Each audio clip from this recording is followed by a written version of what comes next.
AI is disrupting jobs faster than anyone expected. Today, we'll learn who's at risk, how to reskill at scale, and strategies to separate winners from those left behind. Our guest is David Martin, Global Lead for People and Organization at Boston Consulting Group. I'm Michael Krigsman, and welcome to CXOTalk, episode 889. Thank you so much, Michael. I really appreciate the opportunity. I love listening to you and the great interviews you've done, and so I'm very excited. Give us a sense of your work at Boston Consulting Group. I lead our People and Organization business unit, and that is everything involving operating model redesign, talent and skills, culture, change management. So really all of the people-related components that are now so important on the AI front. What do you see are the core dynamics that are driving changes in organizations as a result of AI? When ChatGPT came out in late 2022, I expected a lot more apprehension from companies to get their hands dirty. And one thing we're seeing is just, widespread use of the tools. We see a lot of excitement from both employees as well as, in their own lives, how they're using the tools, but a lot of increased uncertainty, both at the individual level, what's going to happen to my role in the organization, as well as at the leadership level. How do I craft a strategy around this dynamic market? Is my business disrupted? So a great deal of uncertainty as well that companies are struggling with. Could you identify any large workforce shifts that are already taking place, or is this all really kind of pushing into the future? It's both, but certainly to the first part, there are a lot of workforce shifts. You could look at specific categories of jobs, so specific functions. You see a lot of push in the customer service domain across obviously a lot of sectors. You see a lot in software development, you see a lot in marketing.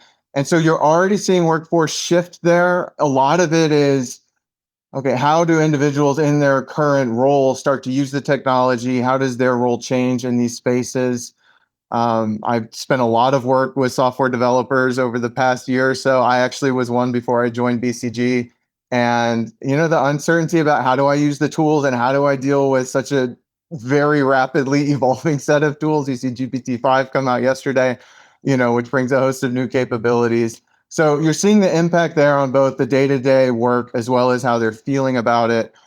There's obviously much more down the line that AI is going to impact in the workforce. So I think there's a lot still ahead of us. You raise a very interesting point about programmers and software development, because I think many people were under the impression initially that the kind of jobs that would be automated would be, I'm going to say, more rote or maybe lower skilled jobs. But when you talk about major impacts in software development, it makes you realize that the impact of AI is just everywhere. The tentacles are everywhere. It is making folks question, what their role looks like. It is impacting skilled labor, administrative tasks too, as you mentioned, kind of the toil that we talk about of folks' day-to-day life.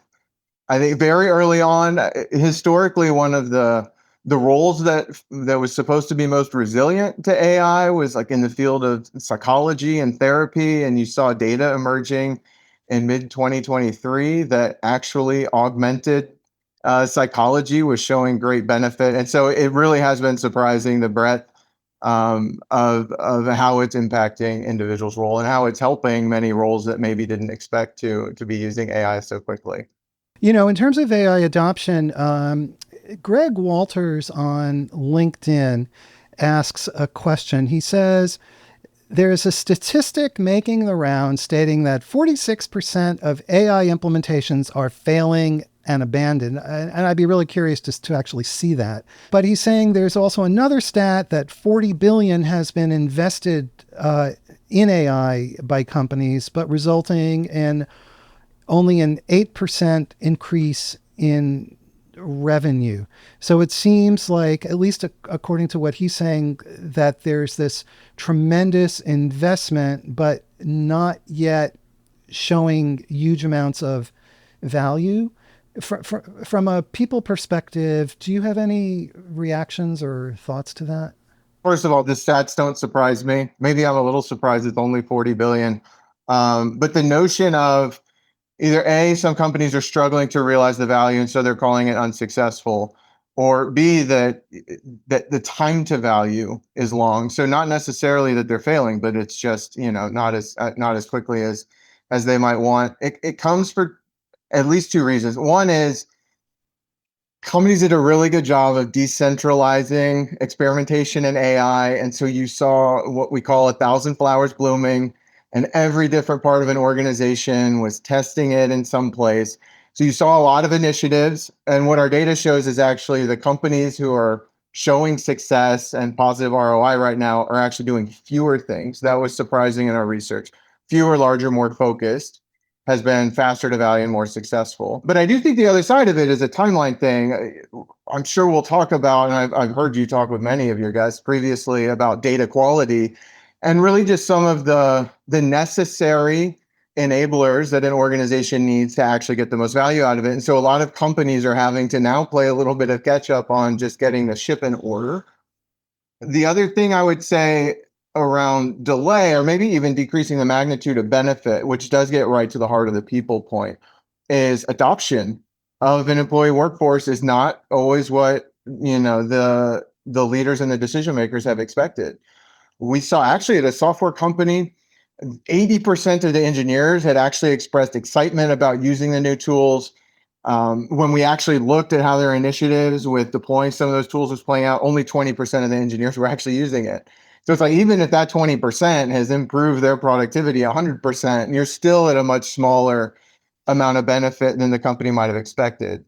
And so adoption challenges have probably been the most important lever that companies are now using or struggling with and then addressing to capture value. And I think the problem is, and I'm sure we can dig into it later, so sorry for the long-winded answer, but one of the problems with adoption is either they don't have the skills yet, they haven't been taught properly how to prompt, or they haven't even been trained on how to use the tool.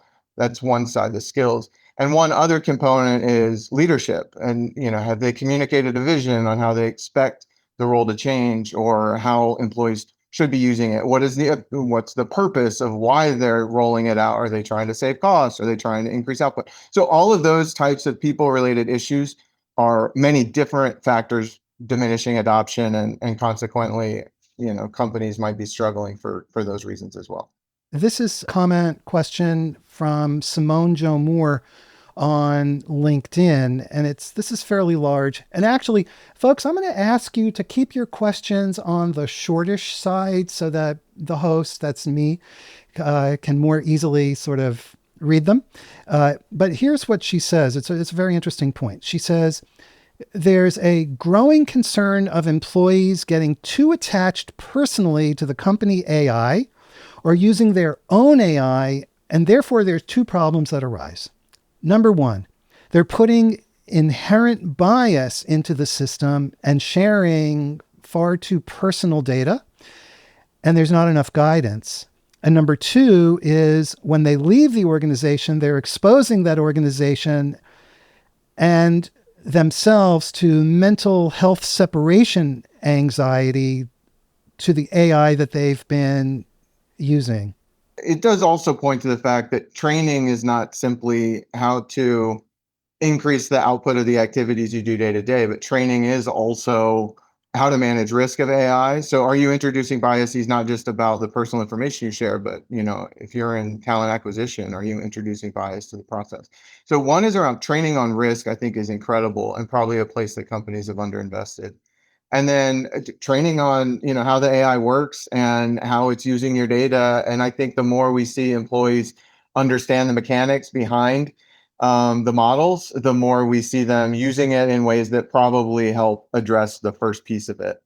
I would also encourage folks, like, if you're aware of it, which, obviously great with the question, that's the first step is, being aware of it, is, there's a lot of places in some of these tools like custom instructions inside of GPT, where you can actually do a purposeful job of managing what you're sharing that the GPT should kind of base a big part of its answer on. So a lot of it there is about training. I do anticipate, by the way, on this second piece around the emotional attachment, that especially now and in your Lenovo CIO interview, I think he did a good job of talking about now the prevalence of voice. And I do think I see in my personal life as I use voice mode on many of these tools, it does start to establish a little bit of a sense of friendship there. It's probably a good reason then to also be using AI in your personal life and not necessarily your enterprise tools. And that might soften the blow a little bit if you were to separate. But it's going to be a challenge. There's not a perfect solve to the second part of that, except I would encourage personal use outside of work on your own model. I have to say that I also like the voice. And there have been times it's like you kind of forget that you're talking to a machine. It's kind, it listens to you, it gives, well thought out creative responses. It comes with nice voices, and I saw GPT-5 is coming out with more voices. And I mean, the scary thing is that's the worst it'll ever be. The tools are only improving, and I'm sure part of that is how do they become more empathetic. Subscribe to the CXOTalk newsletter. Go to CXOTalk.com. We have genuinely extraordinary shows coming up. So Simone Jo Moore comes back and she says she thinks that there needs to be more proper HR governance over AI during employee onboarding with roles, security, how they work within their team, department, and organization, as well as an offboarding strategy to address some of these issues. Absolutely true. And I think you see onboarding now becoming exactly to this point more cross-functional. Like it can't be an HR only thing, but certainly how HR constructs learning and development and the process around onboarding and offboarding is critical to make sure that they're including it and probably including it more and more because some of the other skills they might be training on as part of the onboarding process now that AI can handle on its own.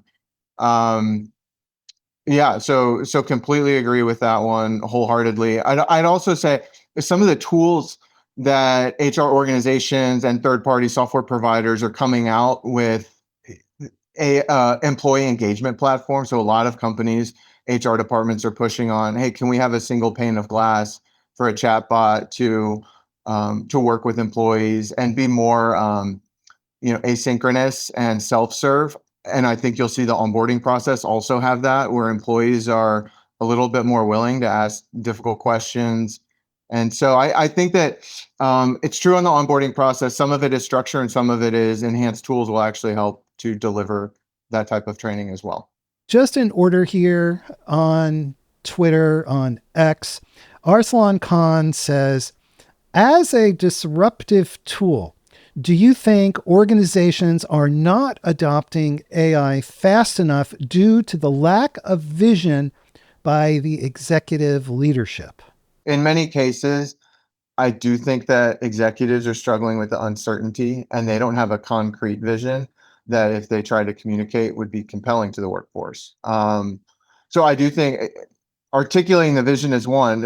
What's fundamental to the question is, are they thinking about AI disruptively enough? And I would say no to that as well. A lot of companies right now are challenging with near-term issues and cost pressure and inflation and geopolitical. And so a lot of the uses of AI and the initiatives that companies are pushing on are too incremental. It is how to use AI to further automate tasks or specific parts of a workflow.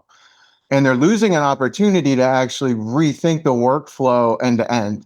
And I mean, that might mean consolidating roles. It certainly is how humans and agents are going to work together to deliver a more seamless workflow. It's not just automating specific tasks. And so, one pitfall that companies have certainly experienced is thinking too incrementally. And consequently, you're not going to articulate an incremental vision. So, yeah, absolutely. We call that reshaping, either reshaping a function or reshaping a workflow that might be cross-functional.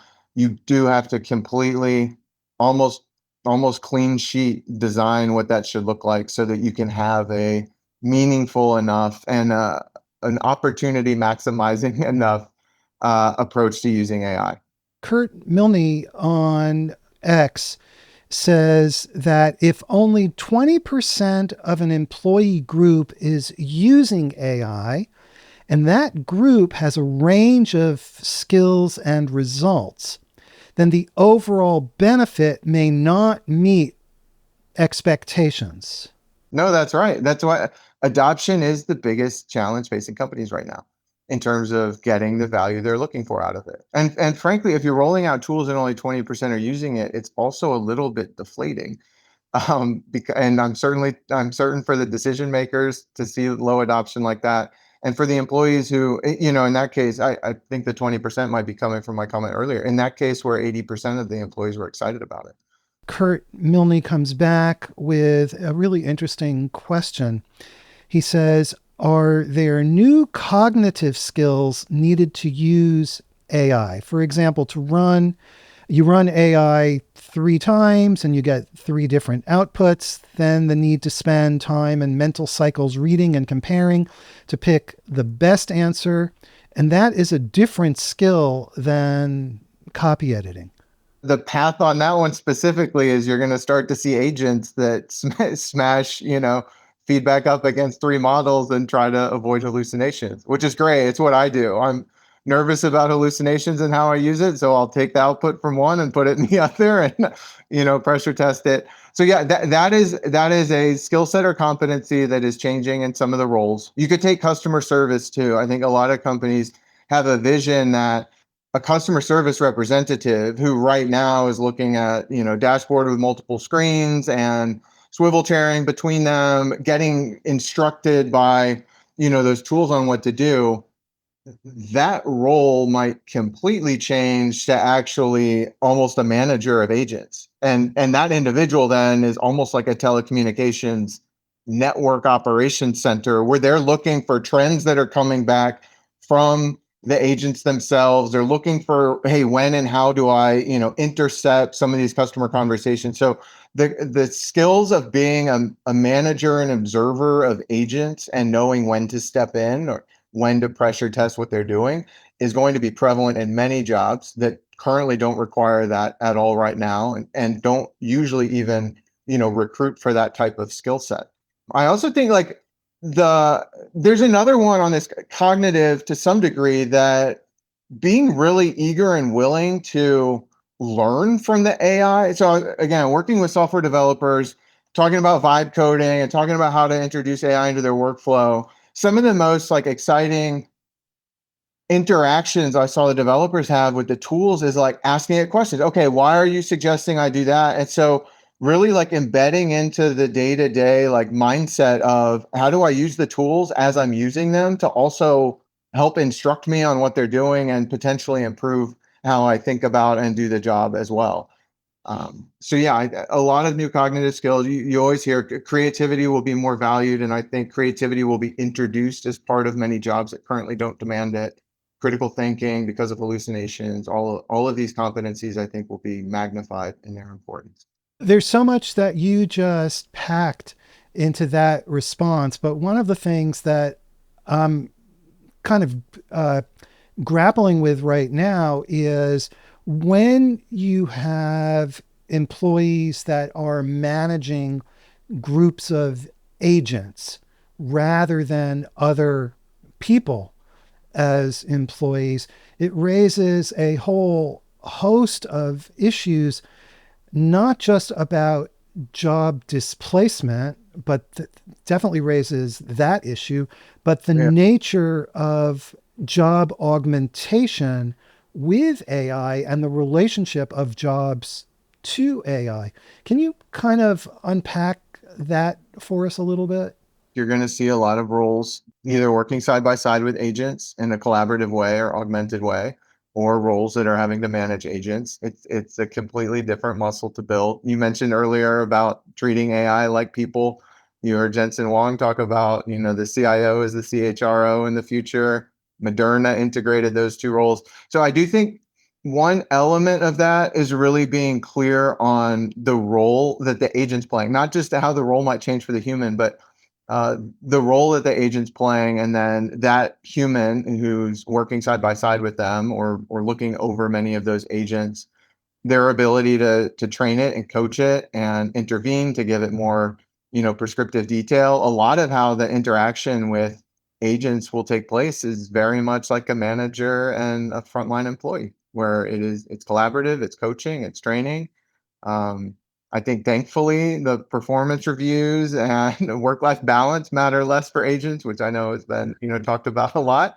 Or maybe in the future, we get agents who are very interested in those things. But yeah, I do a lot of components of the day-to-day life with an agent and how employees and even frontline employees, like my customer service example earlier, are now going to become managers. I think is really important. I think you'll also see, and again, maybe back to the cognitive point, a lot of roles, and how this is different than how companies were attacking digital for the past 20 years. A lot of roles themselves are going to be expected to identify where to use agents in the workflow, and to be trained on how to build agents, because English is code now, and some of those tools are pretty easy to spin up new agents. So many different roles are going to be thinking about, how can I introduce agents into my workflow? We have two questions, one from Greg Walters, one from Arsalan Khan, that both are questioning the role of the C suite. And let me just read you both of these. And these are kind of loaded questions, but I think there's an interesting point here. Greg Walters says AI is the end of the C suite. And he also says, aren't AI and LLMs an example of the fall of centralized C-level command and control, shifting the way that we work away from 19th century managed structures? And Arslan Khan says on Twitter X, if executive leadership has little vision, then what chance of success does the CIO even have? AI is again like any other software adoption, which comes down to leadership and culture. In both cases, they're kind of questioning the role of senior leaders. First of all, to the very last point you mentioned on the role of the leaders in helping facilitate AI adoption, is like, the statistics on that are incredible. We have seen in our research that, maybe surprisingly, maybe not, but as adoption of AI increases, fear of job loss increases. Like I said, maybe that's intuitive. You see the power of it, and so you see places where it might be able um, to do more of what you do. But the role of the leader is incredibly influential on that. So 65% of employees, if they say their leader is not supportive or doesn't paint the vision, then they are fearful. Whereas for the 25% of employees who say their leader is supportive, it's only 15%. And one of those things is being able to articulate that vision that we talked about. And it's funny, I know you've had other individuals on the podcast who talk about the importance of vulnerability and transparency for leaders, which is absolutely true. I think it's also been really challenging for leaders to be vulnerable and admit they don't have a vision for AI. And so you do have to be able to be both. So communicating the vision, incredibly important. Now, the role of the C-suite, I do think the first question and the second question around what does that mean for the CIO go hand in hand. Because, I mean, first of all, the C-suite is almost by obligation there for fiduciary responsibility, but more importantly, for the success of the organization, you are going to see more of those jobs be less based on practitioner skill sets and more based on strategic thinking. And so I think there's a huge role across those different functions for what is the strategy related to the business objective that I'm trying to solve. I think that the C-suite might consolidate roles, and you might see new types of roles emerging. Do more companies, as an example, integrate sales and marketing and have a chief revenue officer, like a lot of software companies have done? Potentially. So you might see the C-suite look different. Now, the role of the CIO, if you go back to that point, that the C-suite is going to be much more strategic. I mean, this would be the point, is the CEO, who's dealing with a lot of uncertainty right now about what the strategy is looking to a CIO to help be the thought partner there. And I mean, the problem is Again, CEOs are facing so many different challenges right now. I talked about inflation earlier and the multitude of those, that they're not as able to stay on top of the cutting edge trends. Whereas a CIO, I think, is actually very excited and enthused by, all of the change that's taking place and the new technology that's coming out. So the role of CIO is more important now than ever, and their ability to help craft the corporate vision and not just the technology vision for the organization is more important now than ever. That also will require CIOs to upskill their understanding of how the business functions, because historically the CIO role Exactly. was primarily inward looking, taking care of systems.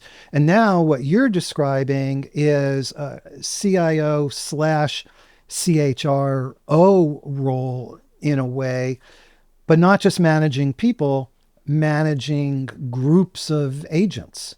And managing all of the risk that comes along with agentic workflows, whether it be alignment risk or cyber risk or bias risk, reputational risk, obviously a multitude of new risks and a larger amount of all of those risks that a CIO is having to deal with and having to support the organization on. Um, you do. I mean, so it's funny because in HR, you always talk about the HR business partner. And I think where IT for the past 40 years has consistently struggled with the dynamic of how do I have a tighter relationship with the business, so to speak, those walls are being torn down. And part of that is because A, the importance of technology is visibly so much more important. B, the understanding of technology is increasing as well. You see, whether it be a president or GM of a business unit or a functional leader, more and more of those individuals are more familiar with technology, more informed on the importance of it. And so you see more of a push pull, like more collaborative relationship with IT in the business, which I think is incredibly healthy. And then, yeah, the complexity of the CIO role is expanding. Your point on managing agents, discovering them, managing all the risks, supporting the organization on all of that, I think is, I mean, again, I think you're going to see CIO being a really critical role for companies who are, realizing value from their investments. You should subscribe to the CXO Talk newsletter so we can notify you of upcoming shows. So go to CXOTalk.com right now, subscribe to our newsletter so you can always join us because we love your questions. Uh, David, your AI at Work report describes frontline employees, a gap between frontline employees adopting AI tools. 51% of frontline employees, according to your report, have adopted AI tools. And leadership has an 85% level of adoption. Does that indicate resistance from frontline employees, or what's going on there? And maybe you can take a step back and just give us an overview of that research. This is a study we conducted globally across 10,000 employees of all levels. It focused on the impact that people components of an organization have on adoption and success of AI initiatives. A lot of what we focused on was leadership behavior. We focused on talent and skills. We did get into tool quality. We do see, are the tools are the tools good enough to use is a piece of that too. Um, Frontline employee, we look at adoption across all different levels of an employee base. And we did see that not only was there a significant difference between adoption between leaders and frontline employees, but also the trend stagnated, I think, which surprised us. The adoption of AI tools at the front line actually had not increased since the last time we were in the survey. There's multiple factors for that. I do think part of it is what you said, which is there's a little bit of reticence to do it. Unless employees are told exactly what the objective is, many employees feel, our data says, many employees feel threatened by job loss, and so they don't adopt.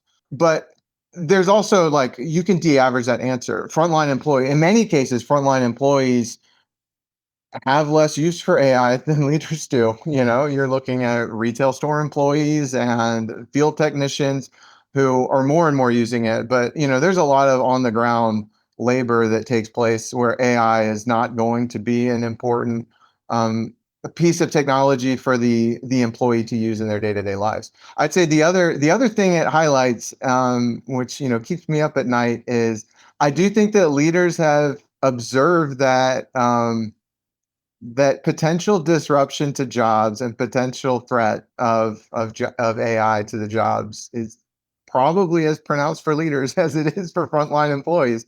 I think there's been a lot of commentary, and rightfully so, that white collar labor and that management, all the way up to the top, there's a lot of opportunity to automate a lot of administrative tasks and make that part of the workforce more efficient too. So I think they realize, you need to stay ahead of the curve and get familiar with the tools.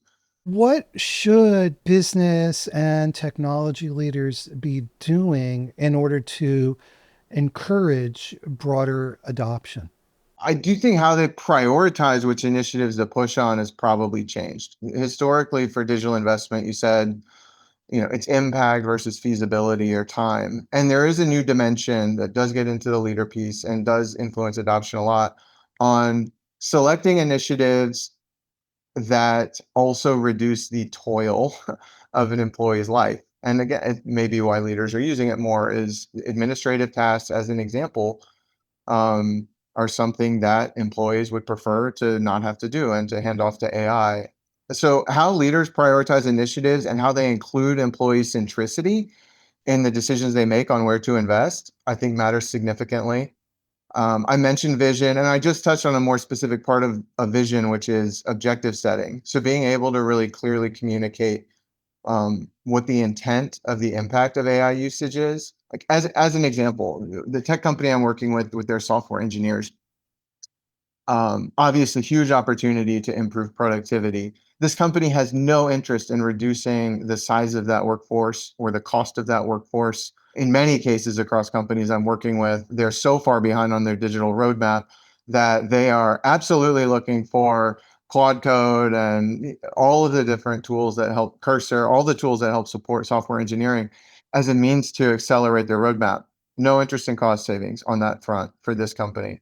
But because they haven't said that specifically, most of the frontline employees we talk to are worried about that, and we see their adoption not be what we think it could be. So that's another piece of leader. The third one that came out in the research is leaders modeling the right behavior. And I think that comes in two forms. One is using it themselves, which we do see leaders doing. And we had this funny, I was in India last week and I was meeting with a CEO and his team, and they were preparing for a board meeting and they had created custom GPTs for different board members. And I mean, you could debate the cost benefit trade-off and all of that. It was a hilarious use case that I imagine a lot of C-suite executives are starting to learn how to do.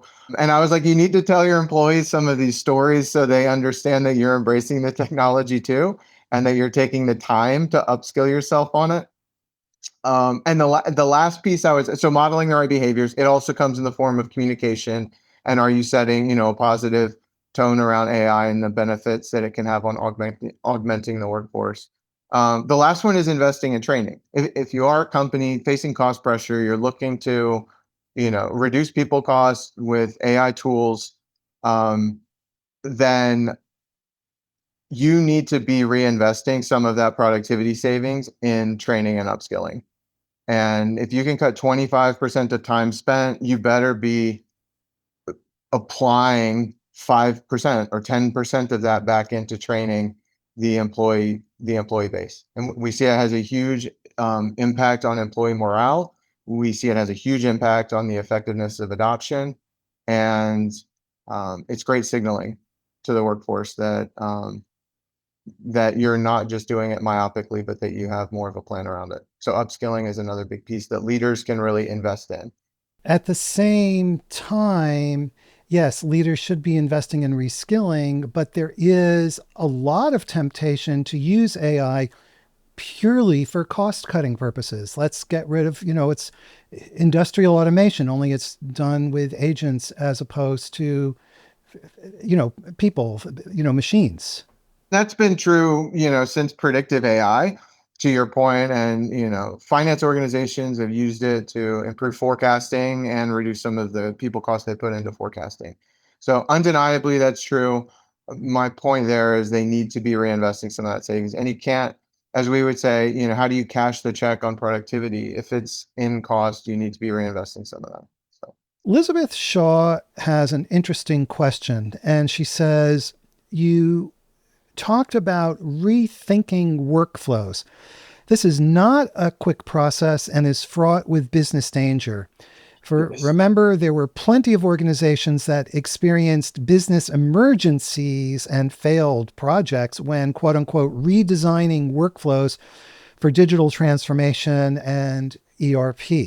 Being a former product manager and software engineer, this one touches on the software development lifecycle. And they say, how does a bill become a law? Well, you have market research and consumer insights, customer experience work, you've got product management, UI, UX, solution architecture, enterprise architecture, DevOps, front end, full stack engineering, data. Like everyone here probably knows all the SDLC. And we've had some organizations say, how do I turn that 11-person team that I don't really know if it's a two pizza box team anymore? How do I take that 11-person team and do it with 3 people using agents? That is a disruptive change, exactly to the question. That would be a disruptive change to that workflow that is rife with risk. I would say the first one is just quality risk. Like, can those 3 people actually sufficiently do those jobs at the same level of quality? And then what would the downstream impact be by having a lower degree of quality? But you absolutely, if you're thinking about it end to end, have to have a plan. You need to do it so that your near-term decisions you're making in AI investment and with your people, you're not going to try to rewind those later. You need to have the plan, but call it a 3-year end-to-end vision. And then you need to be looking at what are the proper steps along the way to get to that plan that allow for, some of the risks that you describe, whether it be skilling risks or cultural risks by, that type of disruptive stuff. I think you'll see org restructuring too as part of that. I mentioned earlier kind of sales and marketing. You could think about engineering and product, things like that. Companies are not just going to be changing the workflow and how people like the ways of working, but also will be rethinking their organizational structures as part of that. Or if they don't, I think it increases the risk for sure. Microsoft Research recently came out with a very interesting report where they described jobs that are most likely to be affected or displaced by AI and jobs least likely. And the top jobs that they said were going to be displaced are interpreters and translators, historians, passenger attendants, and we could say parking lot attendants. I'm sure we've all been to Yeah. automated parking lots and you have to pull out your phone and try to figure out how it works. Sales reps, and among the least likely to be affected are dredge operators and lock operators. You know, locks like on bodies of water. I lived next to Volter's Lock on the Thames in Maidenhead, England. It was one of the most exciting things in my day. I was watching the locks work. I can imagine that is a difficult one to replace. Yes. I would say also, like, to pile on the ones that I'm sure will be in increased demand is, if you look at the amount of infrastructure investment that the US and other countries are making on their power as well as in semiconductor manufacturing, there's a lot of both blue collar and white collar work that's needed there that will be, I think, immune to the impact of AI. So I do think there's a lot of manual task labor at the front line that we talked about earlier that is highly immune, as you mentioned. And I do that's going to have an implication, by the way, on education generally. And I know we've talked about how the education system works for a long time now. But because those jobs are going to be in increased demand, we're going to need to rethink how we're building skills and building career paths so that we can encourage individuals to step into those roles. Um, there are many jobs, by the way, that will be significantly impacted by AI, but it will not lead to job loss necessarily, but actually just an incredible explosion of work in that space. You could take software engineering. I'm sure there's going to be a lot. I wondered if Lawyers who people say are potentially, there's a lot of automation there. Will there be 100 times the legal cases? Like you do wonder how much people use the productivity improvements from AI to increase output and activity versus just replace human labor. On this topic of training and skilling, a recent Fortune article warned that Gen Z should learn AI, but their job prospects may still be difficult because of structural changes caused by AI. So, what advice do you have for folks in Gen Z who are going to be facing this wall of automation? You're seeing it some right now. I believe I read that unemployment rate for recent grads has ticked up a little bit. And it's interesting. We didn't talk about it, but I have a 18-year-old daughter who's about to go off to college. So there's a lot of conversation about how AI is going to impact her, post-college career and what she should study and all of those things. I mean, one great thing about Gen Z is I'm positive that they will be highly adaptable and resilient. They're obviously the savviest users of digital technology, and it's already embedded into most of the apps that they're using. So at least they'll have the familiarity with the tools. Now, what are they going to do from a job perspective? You're going to see an incredible explosion of innovation and new companies and new industries that emerge, just like we did with .com. And I think that Gen Z will be on the forefront, just like a lot of them created the YouTube creator industry out of nothing. I think you'll see a lot of really neat new industries emerge from the creativity that comes from that age group. I do think probably their career looks very different than what my career looked like, but I think that's true between myself and my father as well. So that's just the nature of time and how we evolve. But it is a concern, and like I mentioned, I do think it's a concern too on where they spend their time and how they invest in skills leading up to entering the workforce. Absolutely. You mentioned earlier this time dividend that arises from AI automation. It raises the question, to what extent are these benefits real? So, as companies adopt AI, will they really migrate employees to higher value work? Or, as we were talking earlier, will these employees simply be made redundant and fired as part of garden variety cost cutting measures? So how do you think this all plays out? It's dangerous to only focus on the cost measures, and here's why. Because I think a lot of companies who are probably asking those questions are also potentially ripe for disruption, or their industry, being disrupted. And so I think you will see part of the time dividend start to go toward innovation. If you think about the old Google model, and it might still currently be, but I know it from a long time ago, of spending 20% of your time thinking about other blue sky initiatives or working on it. You will see companies more strategically allocate time from this productivity savings and time dividend toward innovation. And it's because I think a lot of companies are going to start realizing the disruptive threat of disruption. Obviously, I think the other piece on time dividend, and I'll use a specific example because you asked, like, will they do higher value activities?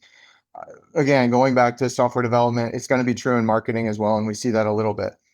Talking to a company about using AI to improve the productivity of the daily coding, and that individual, that team actually was dealing with legacy IT that has a bunch of interdependencies. It's all the technical debt that all of our enterprise listeners here deal with every day. And they have not been able to spend the time and the thinking power on refactoring code.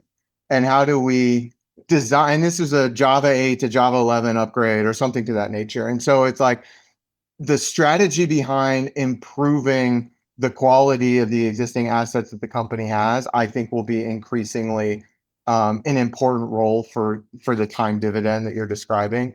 Right now, back to the vision point, I do think if companies aren't using it for cost savings, then many companies are not being creative enough or forward thinking enough to not just say, okay, do more of the same.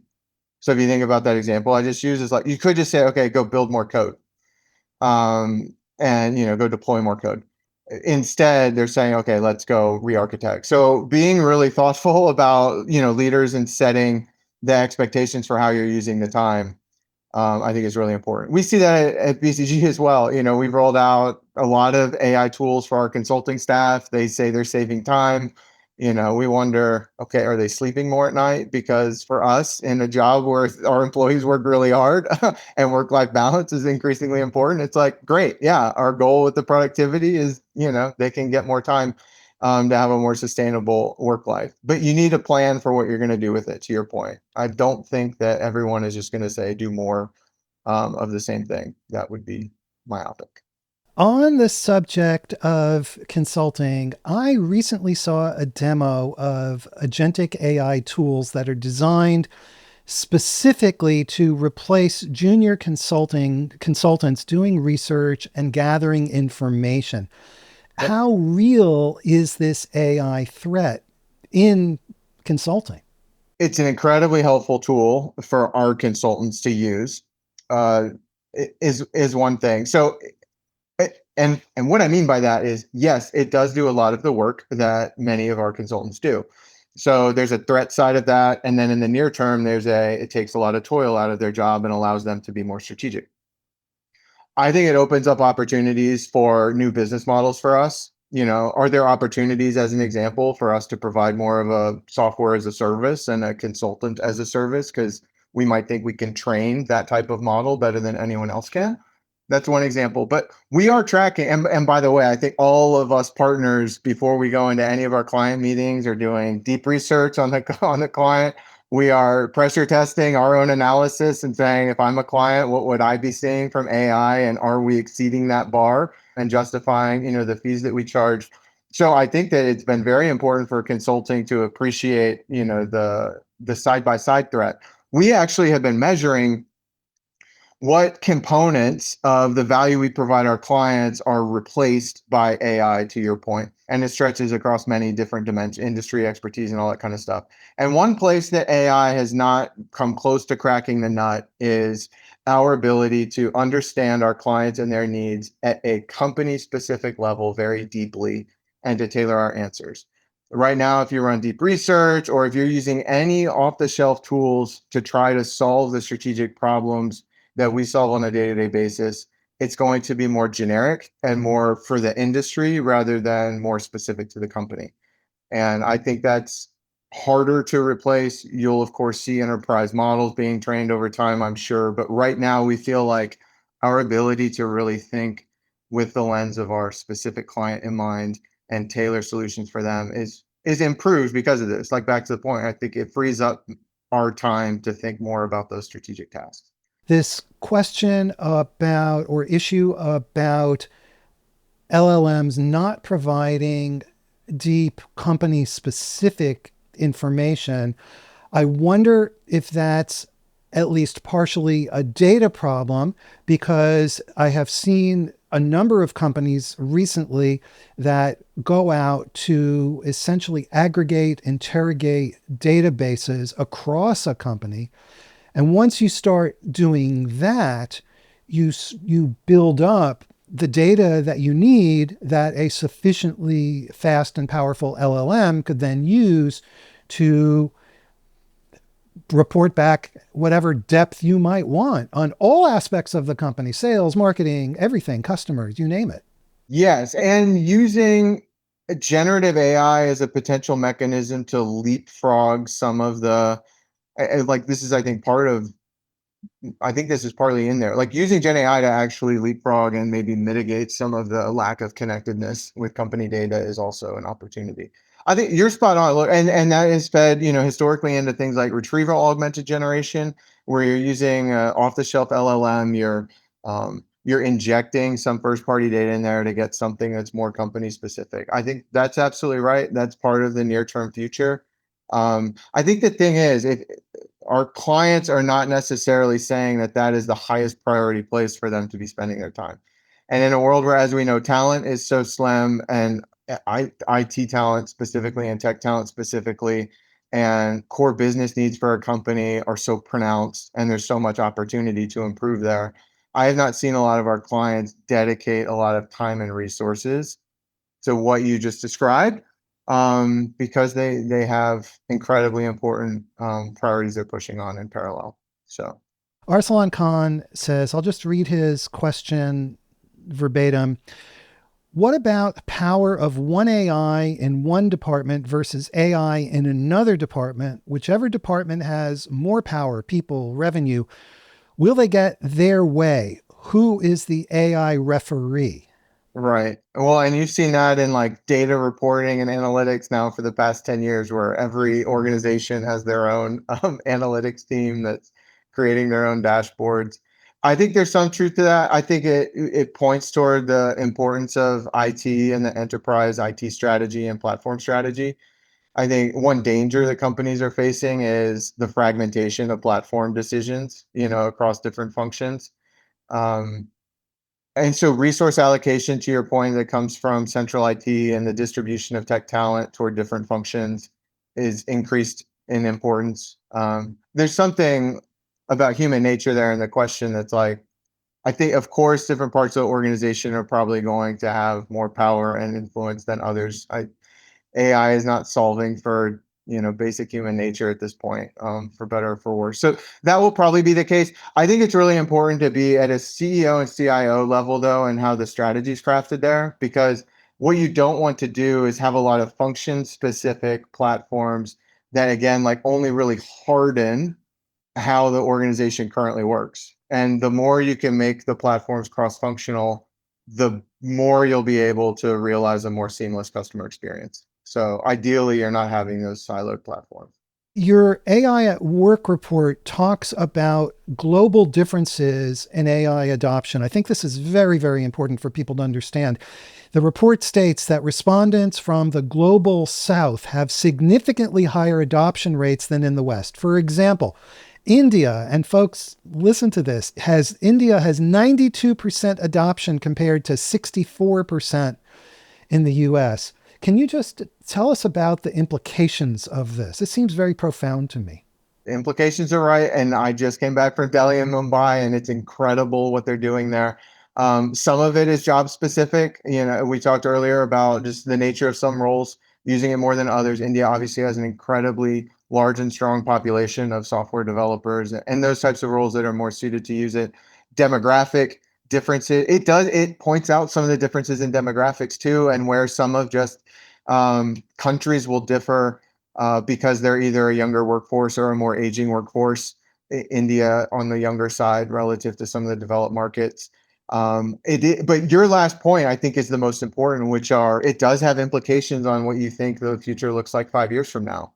Now, I think India, like amazing users, you'll probably see a lot of innovation coming from there because of the usage and because of time dividend, all we talked about there. I do think the US, while behind on adoption, is obviously making very important infrastructure strategic decisions. And so you'll still see, despite some of the lack of adoption, I think incredibly important AI capabilities coming out of the US. But it is fascinating to see there's a very broad difference across geographies on usage, adoption, fear. India was also one of the highest in terms of their fear of job loss with AI, which goes back to the leader point.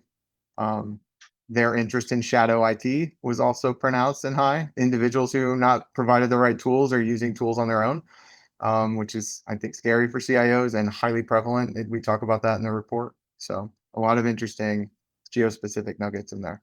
David, fundamentally, are you an optimist, a pessimist, or do you think this world is so confusing that who knows? I'm a huge optimist. I'm not going to end on a down point. It'll be down and up real fast. I had a daughter, 4 kids. One of my daughters passed away from pediatric cancer a few years ago. And I viewed it so close to breakthrough. So I'm an optimist because of the impact that AI is going to have on science and on public health. And so I think you have to be excited just about the innovation that's going to come through there. I think human ingenuity and all of the past data we have in terms of job loss and recreation is like we're an incredibly resilient population, an incredibly creative population. So the doomer side of it, I'm very optimistic. I think that we continue to thrive. We find the right ways to use AI as a helpful tool to make our lives better. So very, very much an optimist. And with that, a huge thank you to David Martin. He's global lead for people and organization at Boston Consulting Group. David, I can't thank you enough. Thank you for being here with us today. Thank you, Michael. I've loved the time today, and really appreciate what you do. Your podcasts are fascinating. Encourage folks to sign up. So it's great. Yes, folks. Before you go, subscribe to the CXOTalk newsletter. Go to CXOTalk.com. We have genuinely extraordinary shows coming up. You just need to look at the newsletter to see what we have coming up. I mean, really great ones. Everybody, thank you for watching. Again, thank you to David Martin, and we'll see you again next time. Take care, everyone.